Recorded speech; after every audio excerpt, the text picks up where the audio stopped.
Hey everybody, Max Kevin here's Little Kitty Podcast. It's not too long. Alright, well, it's time for UFC 310. The last pay-per-view of the year. 2024 is over. Can you believe it? Oh my god, it's almost 2025. Can you believe it? It's almost been 5 years since COVID times. I can't believe that was 5 years ago. Where has the past 5 years gone? I don't know about you guys. It's probably been the worst 5 years of my life. Anyway, let's talk about the UFC. UFC 300. Oh, let's see. We got Alexandre Pantoja. I don't know how to. Is it Pantoja? I grew up speaking too much Mexican Spanish, so when I see the J's there, I just think it's Pantoja. But I think in Portuguese they pronounce it Pantoja, like Jacques Cousteau. Anywho, he's fighting this Japanese dude, Kai Asakura, and they just signed him from Japan, from Horizon. He's a hot star. He's a hot commodity over here in Japan. He's hot. But, I don't know, dude. Of course, he's very, he likes to swang and bang there, A lot of these Asian guys like to swang and bang, but that's not exactly the best strategy for winning fights, I was watching this fight. I haven't seen much of this guy fight, really. But UFC posted one of his sites there. I was watching it, and the guy he was fighting was kind of winning until he lost. He was kind of winning, and then Kai just kind of kneed him in the liver there, and won the fight there. But he was not exactly winning the fight. He just kind of got the knock. It wasn't even a knockout. I don't know, what would you call it, TKO? The liver shot there, and Alexandre Pantoja. This guy, he's a dog, dude. He's got grit. He's got what we call grit. I don't think this dude just never backs down. Has he ever been knocked out? Let's see. Yeah, he's never been knocked out. All of his losses are decision. Yeah, all of his losses are decision. And the only thing I was thinking is that maybe he's like too old, but he's only 34. I thought he was like 36, but he's only 34 there.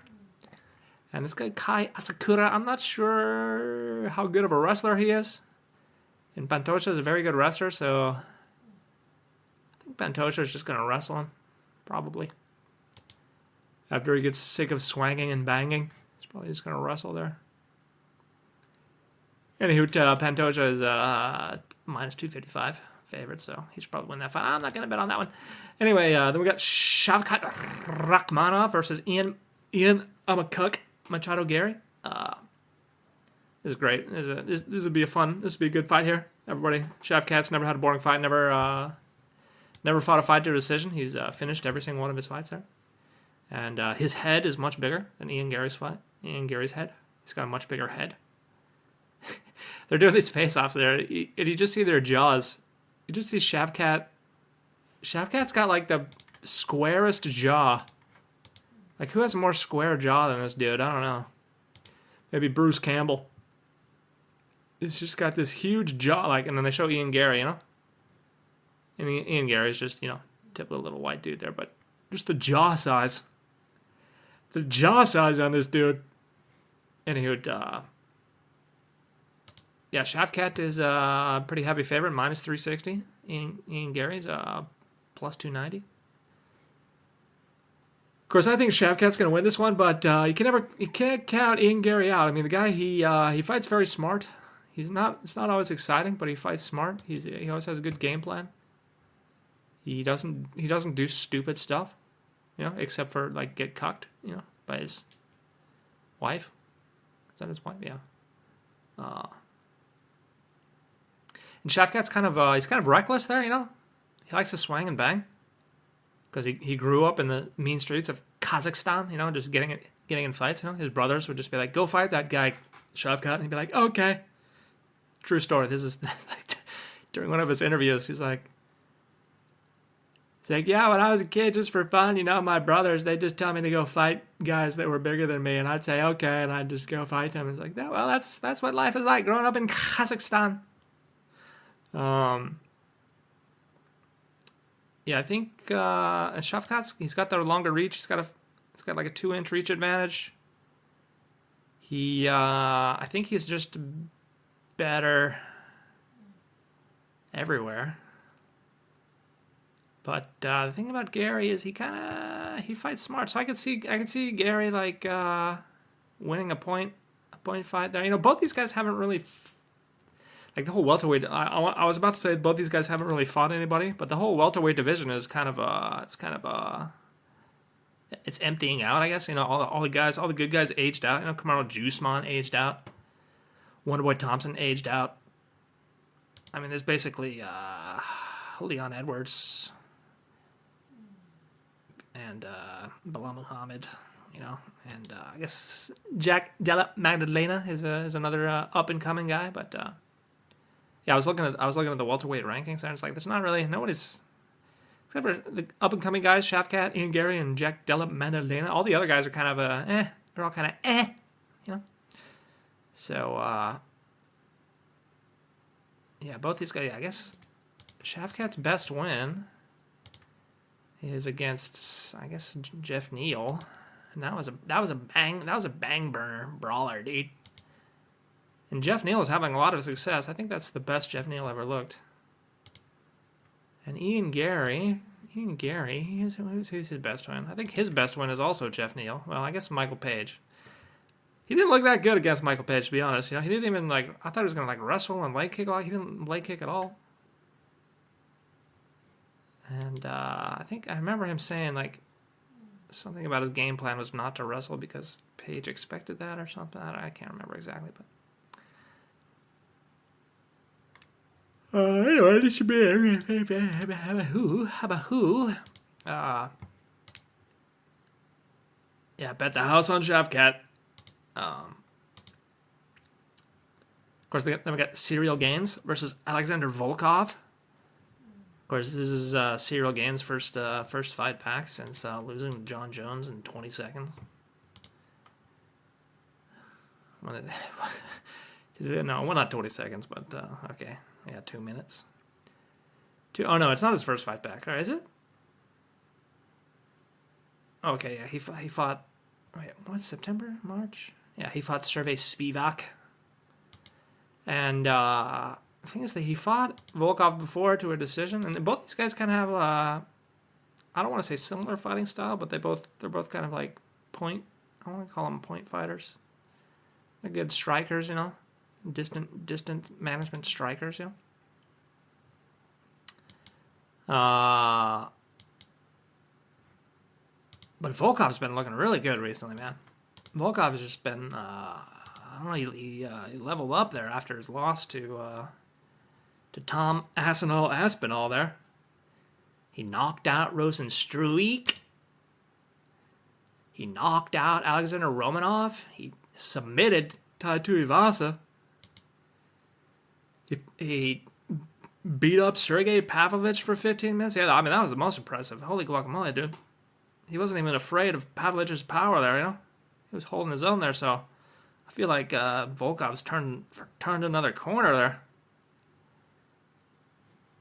Of course, Cyril Gaines, his only losses are to John Jones and Ngannou, so we'll see. We'll see what happens. Anyway, yeah, Cyril is Cyril Gane. I should say his name correctly. Cyril Gane is minus 370. Volkov's plus 295. I put $10 on Alexander Volkov. Let's go Russia. Let's go Putin. Let's destroy Ukraine. Anyway, I don't want to say that because then the algos will destroy my podcast. Anywho, then of course, let's see what else we got here. We got Bryce Mitchell. Bryce, the earth is flat. I don't believe in seatbelts. Mitchell. How do you not like Bryce? Oh, this guy's so funny, man. I don't like. He's so dumb and funny. Oh, he's so great. I love this guy. Thinks the earth is flat. Thinks space isn't real or something. Like he doesn't think the planets exist or something like that. Doesn't believe seatbelts. He thinks seatbelts are a conspiracy or something. I don't know. He loves Jesus. Anyway, he's fighting Kron Gracie, last of the Gracies. You guys see that movie, Last of the Mohicans? You know. I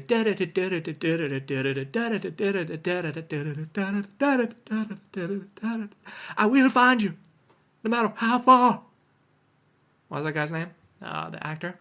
The actor. Everybody loves to see him act. Like, oh my God, have you seen him act? Have you seen him act? He's such a good actor. Oh my God, every time I see him act, I'm just like, oh my God, the acting. Daniel Day-Lewis. Yeah, that's his name. The end of that movie. I will find you. No matter how far. No matter how long, I will find you. You're a white woman from England. And you got nice tits. I will find you. It's 1757. I just watched my whole family get massacred by a bunch of Indians, but you're a hot blonde. I will find. I think she actually had brown hair. Actually, the blonde girl in that movie killed herself because she didn't want to get raped by a bunch of Indians. So, anywho, Kron Gracie is the last of the Gracies. You know, he's kind of terrible actually. He's kind of, he's still fighting like it's 1992 there. He's still only using jiu-jitsu. Like his last fight, he kept just like purposely falling on the ground and like laying on the ground. Like the ref almost took a point away because he just kept like going to the ground, trying to do jiu-jitsu because his striking is so terrible. And Bryce Mitchell jiu-jitsu is his bread and butter there, So even if this was just like a straight jiu-jitsu match, I'm not so sure Kron would even win. So Bryce Mitchell's definitely, is a much more complete fighter. So that's why he's minus 950. I could see Kron. I could see them doing a submission there, but I just feel like Bryce Mitchell's jiu-jitsu is just as good there. And of course, we got Nate Landwehr versus Choi Doo-ho. That should not be on the main card. Let's go to the prelim card. Dominic Reyes versus Anthony Smith. Yeah, I like Dominic Reyes for this. He's minus 370. Holy guac! I mean, Anthony Smith could. I can't believe Anthony Smith didn't retire like 5 years ago. I guess he's only 36. But still, yeah, I could see Anthony Smith winning by submission. And Dominic Reyes is not. He's a shell of his former self after getting knocked out by Polish Power and knocked out by Jiří Procházka. Of course, he did look pretty good in his last fight. Yeah, he finally won one against Dustin Jacoby. Knocked him out. And then he got knocked out by Ryan Spann. Yeah, he got knocked out 3 times in a row after the John Jones fight. Ew. But I think I guess Anthony Smith probably has better jiu-jitsu, but Dominic Reyes should win that fight there. I'm not betting on that one. Then Vincent Luque. That fight could be okay, but I don't really care. I don't know this guy Themba Grimbo. I don't know. Then we got Movsar Evloev, the middle fight on the prelim. I don't understand why is this not like the prelim headliner? This should be. You got a former champion versus undefeated. I guess Dana really hates both these guys. But Aljamain Sterling is plus 190. Evloev is minus 220. I'll put $10 on Aljamain Sterling. Of course, he has 35 there, so that's kind of the only thing there. But Movsar Evloev, he's a very good wrestler. I mean, he's probably the best wrestler. Him and Umar Nurmagomedov, and they're probably the best wrestlers. But Aljamain Sterling is also a very good wrestler, so I'm not sure if that's going to work there. And Evloev, his striking, and it's not very good at all. And Aljamain Sterling's striking is very good. Aljamain Sterling's jiu-jitsu is very good, so I feel like Aljo is just a more complete fighter. And Evloev might be a better wrestler, but Aljamain Sterling's he's just more complete there. And of course, Aljo, he cuts like. He's huge, too. The guy's huge. So, I think he's still cutting like 40 pounds to get to 145. So I put $10 Aljamain Sterling. Let's go. Let's do it, Aljo. What else we got? Randy Brown versus Brian Battle. Brian Battle missed weight by 5 pounds. Oopsies. Oopsie poopsies. I can't. I don't know. Is this fight still going? Is Randy Brown? Did he take the fight? I would not take that fight if my opponent missed weight by 5 pounds, dude. He didn't even try, dude. 5 pounds. He didn't even try. What else we got? What else we got in here? Chris Weidman versus Eric, your boy, Anders. Yeah, there's a lot of old man fights on the early prelims here. We got Chris Weidman versus Eric Anders. Old man fight, dude. I don't know. Chris Weidman, he's got an 8 centimeter. It's like 2 or 3 inches for each advantage. Chris Weidman, he's coming for that belt, dude. He's coming for that belt. Everybody should be on notice. He's coming for that belt. That one's a pick'em. Yeah, I feel like that's. I'm not gonna bet on that one. What else we got? Okay, we got Clay Guida, 42, probably the oldest fighter that's not in heavyweight division. 42 versus Chase Hooper, young boy, the young rapscallion, 25 years old. I mean, this is like dad versus son fight. This is literally, he's 17 years older. He could literally be his dad. Yeah. Chase Hooper I think he's the biggest favorite on it. Yeah, he's minus 1,200. Clay Guida's plus 750. I don't know, man. I feel like Clay has a chance. Okay, Chase Hooper, he's good at jiu-jitsu. He's very good at jiu-jitsu. But Clay Guida's just got the cardio for days there, you know. Of course, his last 2, he lost 2 decisions. Yeah, he hasn't. I mean, he's 42, but he was looking decent until he turned 40. Yeah, even being for 40. Yeah, he still won a couple fights up until he was 40, and then ever since being 40, he's lost. But I don't know. I mean, that could be a value bet there, you know, plus 750. I'm not betting on that one though. The opening fight, the first fight of the night, Kennedy Nzechukwu versus Luka Brzezinski. I don't know how to say that guy's name. Anyway, this is Kennedy Nzechukwu's heavyweight debut. I guess he got sick of cutting weight. And yeah, this one could be a value bet too. I don't know anything about this guy, Lucas Brzezinski, but it's plus 350, and he's got like 20 pounds because he's actual heavyweight. And Kennedy Nzechukwu used to fight at light heavyweight, and I guess he didn't want. So he's only like he's like 235 or something. And this other guy, Lucas, is like, yeah, he's got 14 kilos. He's got 14 kilos on him, so that's what? It's like 30 pounds. No, wait, this can't. Okay, they have Nzechukwu's old weight there. Anywho, I only did 2 bets. $10, Aljamain Sterling. $10 on Alexander Volkov. Those are my bets. Do what you want. Your life, your choice. Thanks for listening, man. We'll see you tomorrow.